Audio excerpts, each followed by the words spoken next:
Bismillahirrahmanirrahim. Assalamualaikum warahmatullahi wabarakatuh. Untuk video kali ini, saya akan melaksanakan tugasan bagi kursus pengantar pengajian pendidikan kod GPPP 1092 yang bertajuk Aspirasi dan Hala Tuju Pendidikan. Apa itu aspirasi dan hala tuju pendidikan? Baiklah, aspirasi dan hala tuju pendidikan merupakan elemen penting dalam membentuk sistem pendidikan yang berkualiti dan juga berdaya saing.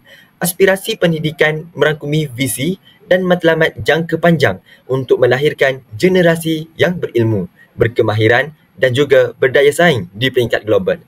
Hala tuju pendidikan pula merujuk kepada dasar, strategi serta inisiatif yang dirancang bagi memastikan sistem pendidikan berkembang selaras dengan keperluan semasa dan juga masa hadapan. Di Malaysia, hala tuju pendidikan digariskan dalam Pelan Pembangunan Pendidikan Malaysia (PPPM) dengan memberi tumpuan kepada 3 fasa pelaksanaan yang dikenali sebagai gelombang, 5 aspirasi sistem, 6 aspirasi murid dan 11 anjakan. Implikasi standard kualiti dan pelan pendidikan juga turut dibincangkan. Yang pertama, Standard Kualiti Pendidikan Malaysia. Standard Kualiti Pendidikan Malaysia (SKPM) merupakan satu instrumen penilaian yang digunakan dalam sistem pendidikan negara bagi memastikan kualiti pengurusan dan pengoperasian sekolah sentiasa berada pada tahap terbaik. SKPM ini berfungsi sebagai garis panduan utama dalam menilai keberkesanan pentadbiran sekolah, kualiti pengajaran dan pembelajaran dan juga keberhasilan murid. Dengan adanya SKPM, sekolah dapat mengenal pasti kekuatan dan juga kelemahan mereka serta mengambil langkah penambahbaikan secara berterusan demi mencapai kecemerlangan pendidikan yang holistik. SKPM yang pertama iaitu Standard Kualiti Pendidikan Malaysia 2010. Jemaah Nazir dan Jaminan Kualiti JNJK dan Kementerian Pendidikan Malaysia KPM telah menggubal Standard Kualiti Pendidikan Malaysia SKPM 2010 sebagai kesinambungan ke SKPM Sekolah 2003. SKPM berfungsi sebagai satu instrumen penilaian untuk mengukur dan mengekalkan kualiti pengurusan serta pengajaran di institusi pendidikan. Instrumen ini digunakan oleh JNJK untuk melaksanakan penaziran manakala pihak sekolah menggunakannya dalam penarafan kendiri sekolah atau dikenali sebagai PKS serta digunakan oleh KPN, JPN dan juga PPD untuk pemantauan dan penyeliaan. SKPM ini membantu sekolah menilai operasi mereka, mengenal pasti kekuatan serta kelemahan dan juga melaksanakan penambahbaikan. Dalam SKPM 2010, prestasi sekolah dinilaikan berdasarkan 5 standard utama yang merangkumi semua aspek penting dalam memastikan kualiti pendidikan terjamin. 5 Standard Kualiti Pendidikan Malaysia 2010. Standard yang pertama adalah kepimpinan dan hala tuju.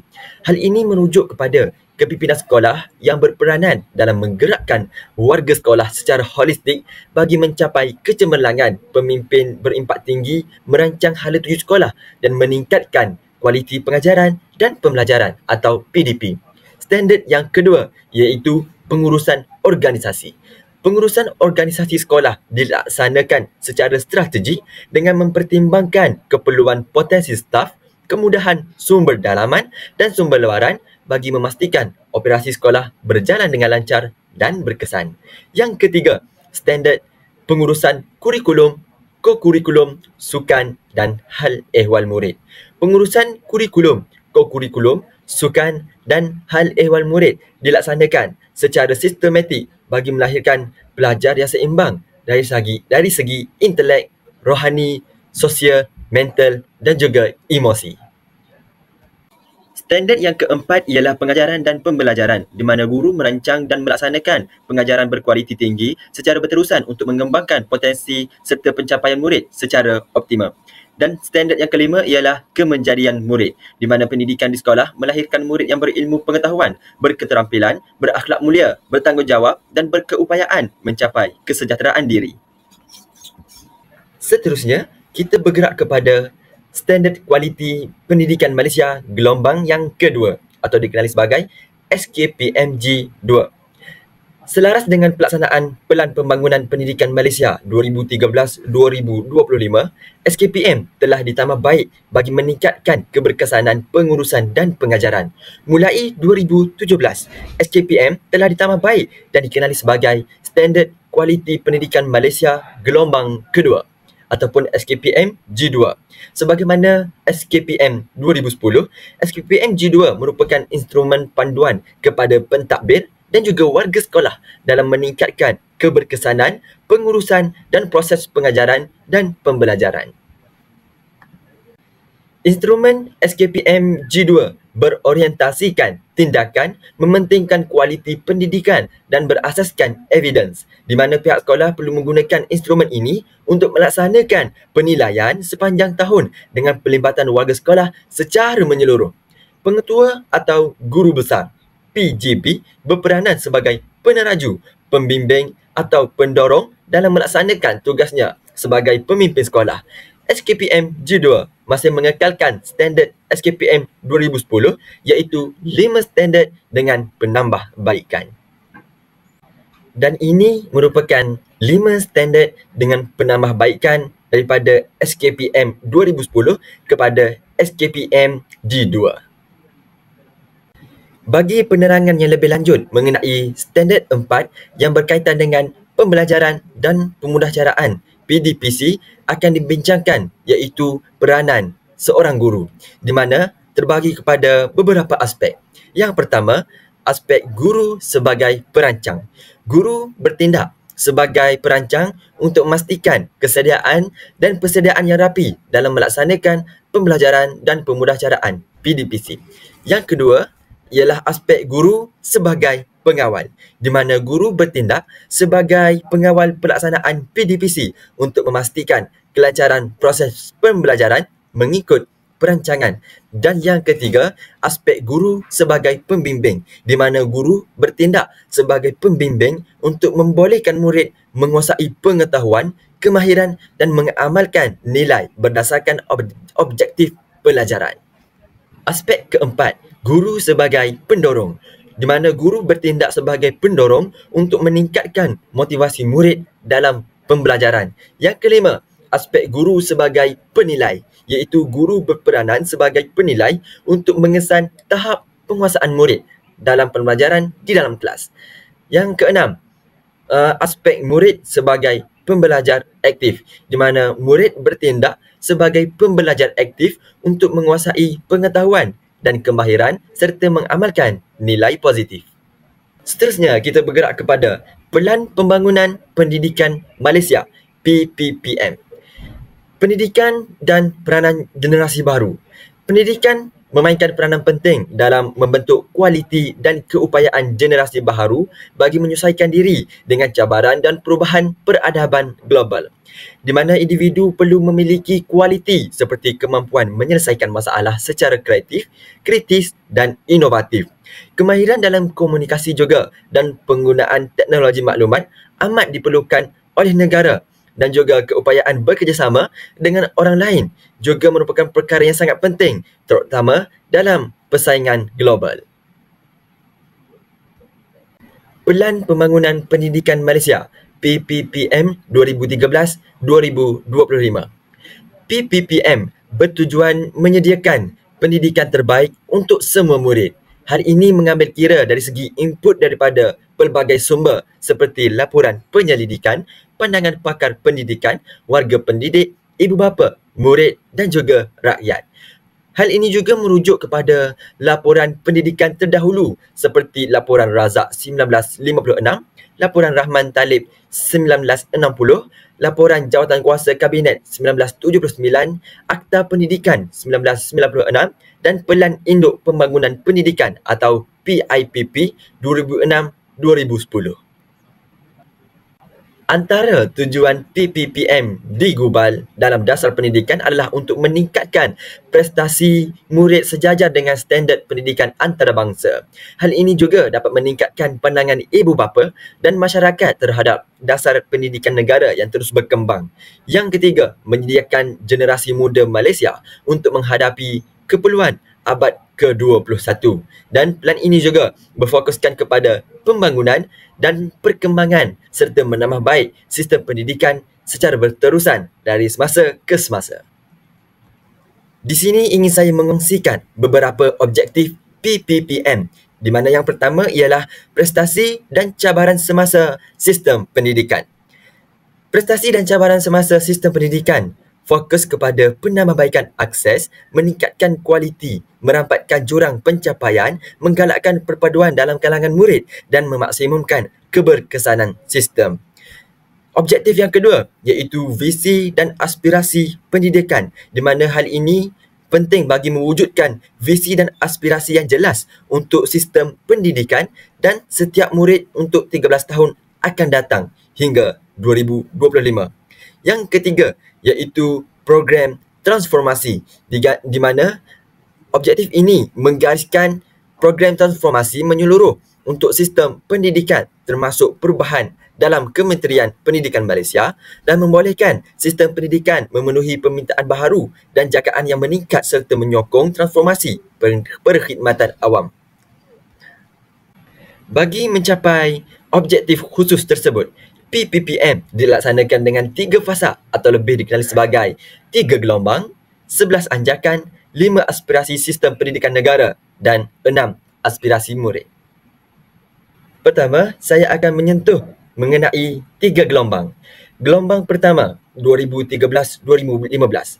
Gelombang pertama atau gelombang 1 mempunyai fokus utamanya iaitu penambahbaikan sistem dan kemahiran teras melalui peningkatan kualiti pengajaran, kepimpinan sekolah serta literasi bahasa Melayu, bahasa Inggeris dan numerasi.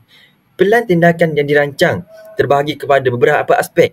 Yang pertama, sokongan kepada guru iaitu dengan menyediakan bantuan dan memberi fokus kepada kemahiran utama. Yang kedua, bimbingan khusus kepada guru di mana ia penting untuk meningkatkan standard guru dalam mata pelajaran teras seperti matematik, sains, bahasa Melayu dan bahasa Inggeris. Yang ketiga, standard kemasukan guru baru yang lebih tinggi. Yang keempat, pembimbing pengetua di mana ia diperkenalkan untuk sekolah band 5, 6 dan 7 serta mengukuhkan kriteria pemilihan pemimpin sekolah. Pelan yang kelima adalah penambahbaikan peperiksaan di mana ia memfokuskan kepada soalan kemahiran berfikir aras tinggi iaitu KEBAT. Yang keenam, standard bahasa Melayu yang seragam di mana bantuan pemulihan kepada murid lemah diberikan dalam bahasa Melayu dan juga bahasa Inggeris. Yang ketujuh, pelaksanaan One Bestari Net ataupun satu Bestari Net di mana fokusnya adalah untuk mengintegrasikan ICT dalam pembelajaran harian. Dan yang ke-8, sokongan PPD kepada sekolah berprestasi rendah di mana pihak PPD memberi sokongan kepada sekolah berprestasi rendah termasuklah murid yang berkeperluan khas. Yang ke-9, meningkatkan enrolment dan penglibatan ibu bapa serta menawarkan pendidikan vokasional lebih baik untuk prasekolah dan sekolah menengah.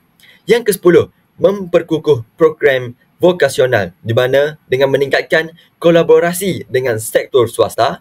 Dan yang ke-11 iaitu transformasi KPM dengan meletakkan pemimpin terbaik di JPN dan PPD untuk meningkatkan prestasi sistem penyampaian. Seterusnya kita bergerak kepada gelombang yang kedua. Perubahan struktur pendidikan dilaksanakan bagi mempercepat pelaksanaan inisiatif gelombang 1 agar selaras dengan gelombang 2. Antara langkah utama ialah penyesuaian pakej kerjaya bagi 410,000 guru dan 10,000 pengetua atau guru besar serta penstrukturan semula Kementerian Pendidikan. Selain itu, kurikulum standard sekolah rendah dan menengah disemak semula untuk menyesuaikan pembelajaran dengan keperluan ekonomi global. Dan rajah yang terpapar merupakan pelan tindakan bagi gelombang yang kedua. Seterusnya adalah gelombang yang ketiga. Gelombang ketiga menekankan keluasan operasi dengan semua sekolah, guru dan pengetua atau guru besar perlu melebihi standard minimum. Antara fokus utama adalah memupuk budaya kepimpinan rakyat sejawat serta mengalihkan kebanyakan sekolah kepada model pengurusan berasaskan sekolah. Pihak sekolah diberi autonomi operasi dengan PGB memimpin dan membangunkan kepimpinan pertengahan seperti penolong kanan, ketua panitia dan guru kanan. Pendekatan ini bertujuan untuk mencetuskan inovasi dalam pengajaran serta membina satu sistem pengekalan kemajuan kendiri untuk meningkatkan pencapaian dari semasa ke semasa. Rajah yang ditunjukkan merupakan pelantikan gelombang yang ketiga yang terdiri daripada menganjak ke arah kecemerlangan melalui peningkatan tadbir uruskan diri, membenarkan pengurusan berasaskan sekolah dan autonomi dengan lebih meluas dari segi pelaksanaan kurikulum dan peruntukan belanjawan bagi sekolah yang layak dan sebagainya. Seterusnya, saya akan menerangkan mengenai 5 aspirasi sistem pendidikan negara. Dalam Pelan Pembangunan Pendidikan Malaysia, telah digariskan 5 aspirasi sistem yang ingin dicapai.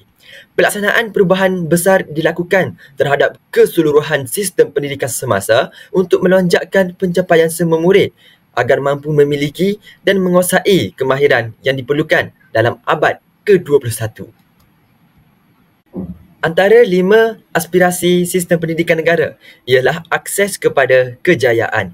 Selaras dengan prinsip pendidikan untuk semua, KPM berhasrat untuk mencapai 100% enrolment dan memastikan akses pendidikan berkualiti tanpa mengira latar belakang, terutamanya bagi murid luar bandar, pedalaman dan kelompok minoriti. Hal ini juga penting untuk menyediakan bantuan bagi mengelakkan keciciran, membangunkan murid secara holistik berasaskan falsafah pendidikan kebangsaan. Akses kepada kejayaan juga penting untuk memastikan pencapaian standard minimum dalam akademik serta kemahiran berfikir aras tinggi serta memperluaskan lagi TVET bagi memenuhi keperluan industri dalam perkembangan ekonomi global. Yang kedua ialah kualiti standard antarabangsa. Pendidikan Malaysia telah berkembang tetapi masih ketinggalan berbanding negara lain yang meningkatkan prestasi lebih pantas. Pentadbiran antarabangsa seperti PISA dan TIMSS menunjukkan kemerosotan prestasi murid Malaysia dalam matematik, sains dan bahasa Inggeris serta kemahiran berfikir aras tinggi. Malaysia berhasrat mencapai 1/3 teratas dalam penilaian antarabangsa dalam 15 tahun dengan menyelaraskan sistem pendidikan mengikut standard global. Negara seperti Singapura dan Korea Selatan membuktikan perubahan pesat dalam sistem pendidikan adalah dapat dilakukan. Oleh itu, keberhasilan murid dan amalan pembelajaran akan ditingkatkan agar mereka mampu bersaing di peringkat antarabangsa. Yang ketiga ialah equity untuk semua murid. Pendidikan berkualiti harus dinikmati semua murid tanpa mengira sosioekonomi, gender atau lokasi. Menjelang tahun 2020, Malaysia mensasarkan pengurangan 50% jurang pencapaian antara bandar dan luar bandar serta gender. Faktor utama jurang equity ialah tahap pendidikan ibu bapa, pendapatan isi rumah dan bantuan kewangan KUAM. Murid daripada keluarga miskin cenderung kurang cemerlang. Maka, sokongan tambahan disediakan bagi memastikan latar belakang tidak menentukan kejayaan mereka dalam sistem pendidikan. Sistem pendidikan turut menyediakan laluan alternatif seperti vokasional, memberi peluang kepada murid dengan pelbagai minat dan bakat. Projek komuniti, aktiviti rentas sekolah serta pembelajaran kendiri diperluas untuk memupuk interaksi sosial. Murid berkeperluan khas, pintar cerdas, peribumi dan minoriti turut diberi perhatian menerusi pelbagai program bagi memastikan kesaksamaan pendidikan. Aspirasi yang keempat iaitu memupuk perpaduan dalam kalangan murid. Malaysia yang berbilang kaum menjadikan perpaduan sebagai aspirasi utama sejak merdeka. Sekolah berperanan penting dalam memupuk perpaduan kerana murid menghabiskan separuh daripada masa mereka berada di sekolah. Interaksi dengan pelbagai latar belakang juga membantu mereka memahami, menerima dan menghargai kepelbagaian seterusnya membentuk identiti nasional. Perpaduan yang kukuh penting dalam membina masyarakat harmoni seperti yang dihasratkan dalam falsafah pendidikan. Aspirasi yang kelima iaitu pelaksanaan berkecekapan tinggi. Keberhasilan murid mencerminkan kecekapan sistem pendidikan. Dengan permajaan yang besar, yang menunjukkan satu komitmen kepada kerajaan. Oleh itu, bajet perlu digunakan dengan cekap untuk memaksimumkan keberhasilan serta sokongan kepada sekolah memainkan peranan dengan memastikan guru dan pentadbir dapat memberi tumpuan kepada pengajaran yang berkesan. Kecekapan dalam pengagihan, penggunaan dan pengurusan peruntukan adalah kunci dalam mencapai prestasi pendidikan yang diharapkan. Seterusnya, kita bergerak kepada 6. Aspirasi murid. Sistem pendidikan Malaysia bermatlamat untuk memastikan setiap murid mencapai potensi maksima yang ada dalam diri mereka. Setiap pemimpin sekolah, iaitu guru, ibu bapa dan masyarakat, memainkan peranan penting dalam memastikan generasi muda kini mencapai aspirasi yang diharapkan sejajar dengan falsafah pendidikan kebangsaan yang merencanakan pendidikan yang seimbang. 6 elemen yang menjadi aspirasi dalam pelan pendidikan menekankan kepentingan pengetahuan, kemahiran berfikir, kemahiran memimpin, kemahiran dui bahasa, etika dan kerohanian, dan identiti nasional. 6 aspirasi murid yang pertama iaitu pengetahuan. Sebagaimana yang kita tahu, murid perlu menguasai literasi, numerasi dan mata pengelajaran teras seperti bahasa Malaysia, bahasa Inggeris, matematik, sains dan sejarah bagi melengkapkan mereka dengan kemahiran asas. Mereka juga digalakkan memperoleh pengetahuan dalam bidang lain seperti seni, muzik dan juga sukan. Kurikulum ditambah baik dengan pendekatan pembelajaran abad ke-21 yang menekankan pemikiran kreatif, penyelesaian masalah dan tugasan berasaskan projek. Standard pembelajaran yang jelas dirangka bagi memastikan kemajuan murid manakala pendidikan STEM diperkukuh melalui penambahbaikan kurikulum, peperiksaan dan pentaksiran. Aspirasi yang kedua, kemahiran berfikir. Kemahiran berfikir kritis dan kreatif penting bagi membolehkan murid bersaing di peringkat global. Mereka perlu mempunyai semangat ingin tahu, keupayaan membina pengetahuan baharu serta kebolehan menyelesaikan masalah secara logik dan inovatif.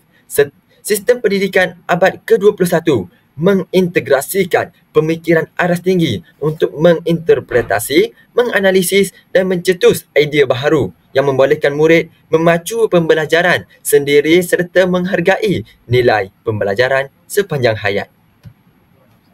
Aspirasi murid yang ketiga iaitu kemahiran dui bahasa. Bahasa Melayu sebagai bahasa kebangsaan dan pengantar dalam pendidikan memberi peluang kepada murid untuk menguasainya. Manakala bahasa Inggeris ditekankan sebagai bahasa kedua untuk memastikan daya saing dalam bidang sains dan teknologi. Penguasaan bahasa Inggeris juga penting sejak peringkat sekolah rendah bagi mencapai pendidikan bertaraf dunia. Malaysia yang kaya dengan kepelbagaian budaya turut menggalakkan murid mempelajari sekurang-kurangnya 3 bahasa termasuk bahasa Melayu, bahasa Inggeris dan bahasa tambahan seperti Mandarin, Tamil, Arab, Iban atau Kadazan Dusun.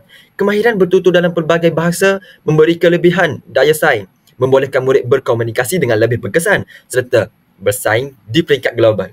Dan yang keempat adalah identiti nasional. Setiap rakyat Malaysia harus berpegang teguh kepada prinsip rukun negara dan berbangga menjadi rakyat Malaysia tanpa mengira latar belakang. Murid perlu memahami sejarah, menerima kepelbagaian dan memupuk semangat kekitaan bagi mencapai perpaduan. Identiti nasional berkait rapat dengan jati diri dan patriotisme, di mana setiap individu berusaha serta berkorban demi kesejahteraan negara.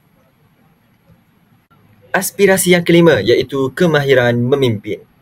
Pembangunan sesebuah negara bergantung pada kualiti kepimpinan. Oleh itu, sistem pendidikan berusaha melahirkan pemimpin yang berkualiti dengan menggalakkan murid terlibat dalam kepimpinan dan kerja berpasukan. Kepimpinan yang berkesan menekankan 4 elemen penting bagi membentuk pemimpin yang cemerlang yang mampu membawa keharmonian serta kemajuan masyarakat dan juga negara. Kemahiran memimpin mencakupi beberapa elemen iaitu keusahawanan, berdaya tahan, kecerdasan emosi dan keterampilan komunikasi. Dan aspirasi yang terakhir ialah etika dan kerohanian. Murid perlu dididik dengan etika dan kerohanian yang tinggi bagi menghadapi cabaran abad ke-21. Pendidikan yang berkesan membentuk keberanian, kebijaksanaan dalam membuat keputusan serta kemampuan menyelesaikan konflik secara harmoni. Tiga nilai utama yang ditekankan ialah kerohanian, iaitu pegangan agama dan moral tinggi. Yang kedua, integriti, keberanian dan disiplin. Dan yang ketiga, tanggungjawab sivik, iaitu keprihatinan terhadap masyarakat dan alam sekitar.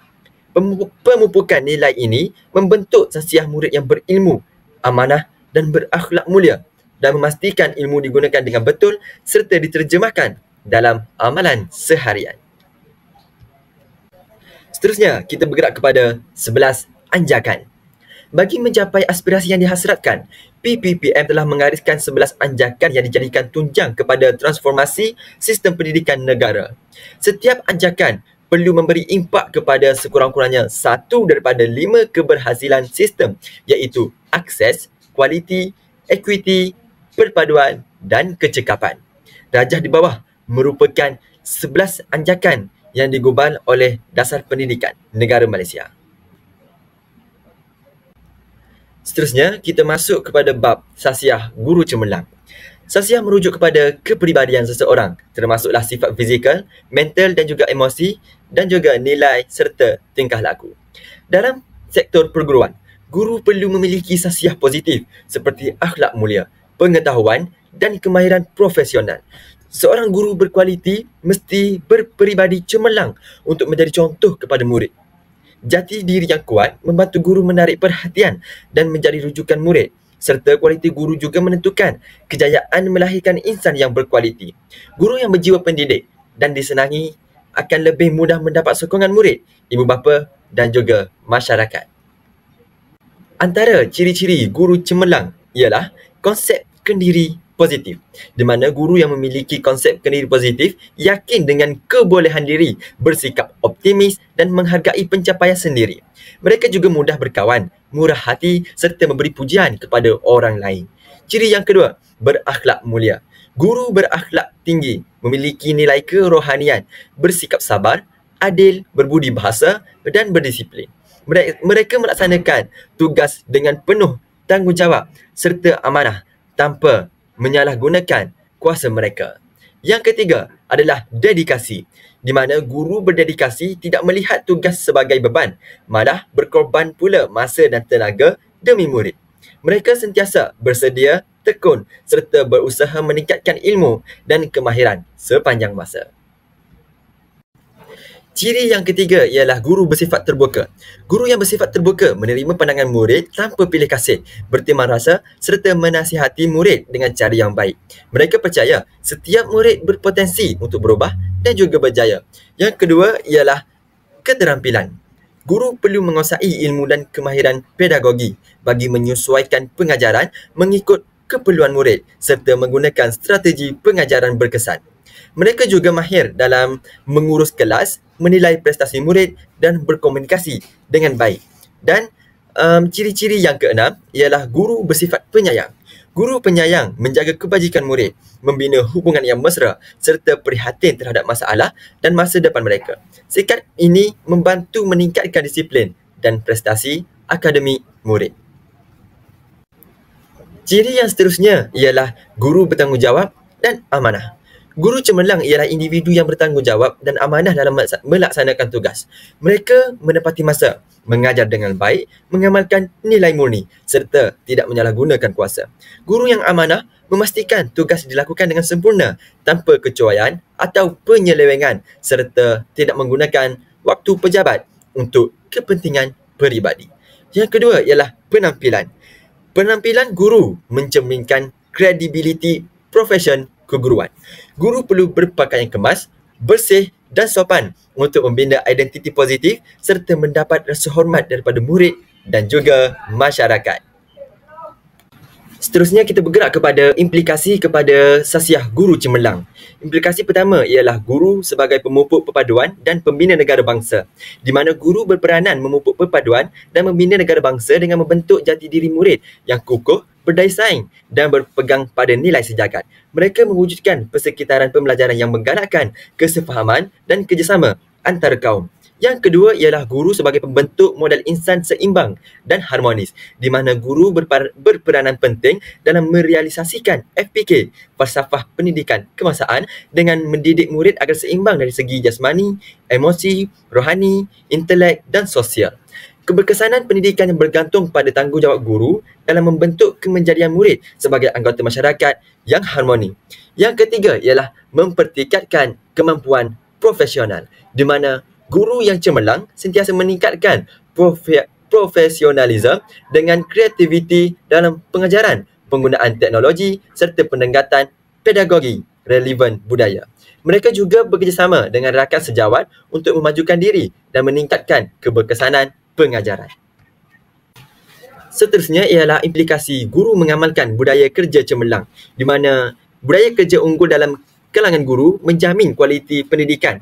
Guru harus berintegriti, patuh pada etika kerja dan menjaga nama baik profesion dengan menjalankan tugas secara ikhlas, amanah dan tanggungjawab. Dan yang kelima iaitu implikasi melaksanakan pembelajaran sepanjang hayat, di mana guru abad ke-21 perlu terus meningkatkan ilmu dan kemahiran untuk kekal relevan. Mereka harus menjadi penyelidik aktif, pemikir kritikal dan pembicara berkesan bagi memastikan pembelajaran sepanjang hayat diamalkan.